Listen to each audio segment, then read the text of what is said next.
And I'd like to introduce Joe Tirio. Good afternoon, folks. I'm going to have to move this a little closer here. Well, how about this? I get to be the warm-up act for the governors.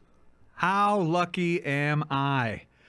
So for those that don't know me, my name is Joe Tirio.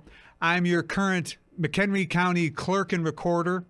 Back in 2016, I ran for County Recorder on the platform of eliminating nepotism and patronage, refusing the pension, and then eliminating the very office that I ran for. And I kept all those promises. In fact, we did it 2 years sooner than we had expected.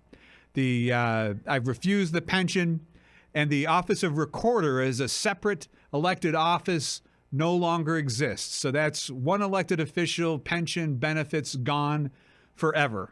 Thank you.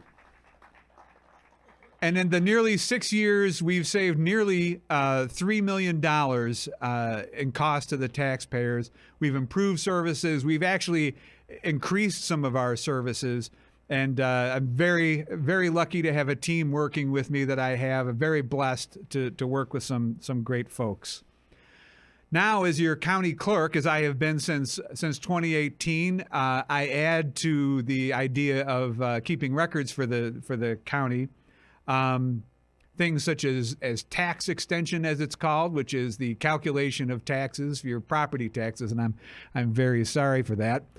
But also elections. So I am the election authority for McHenry County, and as we are all very well aware, elections have been an item of considerable interest in recent times, and consequently, we've taken some steps to try to bolster election integrity and your confidence in our elections.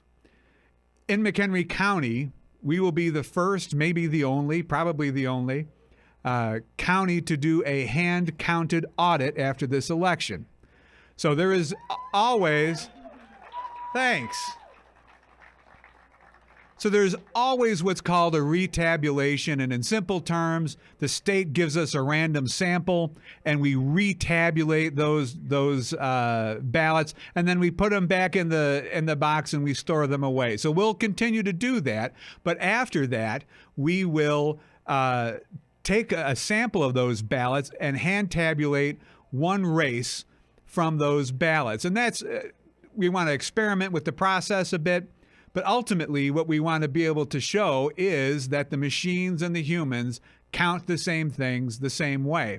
And if they don't, then we'll have a launching off point to figure out why that is, and we'll have representatives from the equipment manufacturer to help us in that case. We're also working with very much like Ms. Hartman, and let me just also say we're very fortunate to have Ms. Hartman on our ROE. I've gotten to know her in the past few months, and she is definitely conservative and a smart conservative, and we're really fortunate to have her. But as I was saying, we're working with my county clerk counterparts to try to get some meaningful election reforms put in place, especially as it pertains to voter ID. I think there are opportunities there for us to do more and do better in that regard. And finally, I'd just like to give just a sense of hope. You know, as you look around the grounds today and you meet some of the candidates, from Diana to the judges and the governors, and that there is a sense, an opportunity for hope. And I say that we have hope because we have hope, but hope without a plan and hope without action is just hope. The red wave is not a force of nature like a storm. The red wave is going to happen because you make it happen. So this is up to you, folks. We've got the people to run, to be your representatives, to be better representatives, to be better elected officials than maybe we have today. But it's going to take your help to get them across the finish line. That ends at the ballot box, but it starts at events like today. So I thank you all for coming out and braving the elements as you have. All day it's been raining on and off, and I appreciate you being here. But I ask that you continue to show your support and to help these other good candidates and get them across the finish line in 2022. Thank you so much, everybody. And up next, we've got the governors. Thank you.